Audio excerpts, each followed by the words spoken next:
అమ్మా time అయిపోతుందమ్మా. Examination start చేసేస్తారు. నాకు గోల్డ్ మెడల్ పొందే అదృష్టం లేదా అమ్మా? ఎందుకు లేదమ్మా, ఉంది. నువ్వు ధైర్యంగా పరీక్షలు రాయటానికి వెళ్ళావు.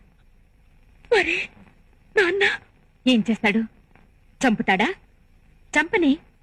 నన్ను వదిలేస్తాడా? వదిలేని. పెళ్ళి ఇన్నాళ్ళైనా ఏ ఆదరణ లేకుండా ఒంటరిగానే బ్రతికాను. ఇక ముందు కూడా ఒంటరిగానే బ్రతుకుతాను. ఇలాంటి మగాళ్లు మొగుళ్ళుగా వస్తే ఆడది ధైర్యంగా తన కాళ్ల మీద తాను బ్రతకడానికి ఉద్యోగం అనేది అవసరం. అందుకే నిన్ను చదివిస్తున్నాను. నాలాంటి స్థితి నీకు రాకూడదు. బయలుదేరు.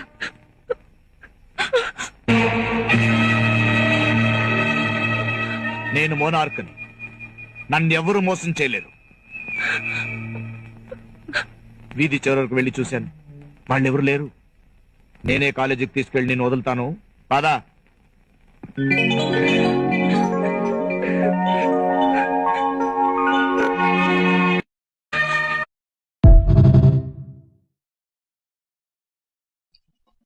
పెద్ద వేషాలు వేయకుండా నడు లోపలికి. ఏంటి తున్నపోతుల అడ్డంగా బలిసి తెగరెచ్చిపోతున్నావు? కొట్టానంటే దవడ పగిలిపోతా.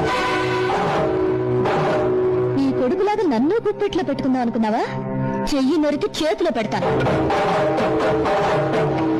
మావయ్య గారిలాగా నన్ను చీకటి కొట్లో పడేద్దాం అనుకుంటున్నావా? కిరసనాయిల్ పోసి తగలు పెట్టేస్తాను. పిచ్చి పిచ్చిగా వాగేవంటే పళ్ళు రాలిపోతాయి. చెప్పు తెగిపోద్ది.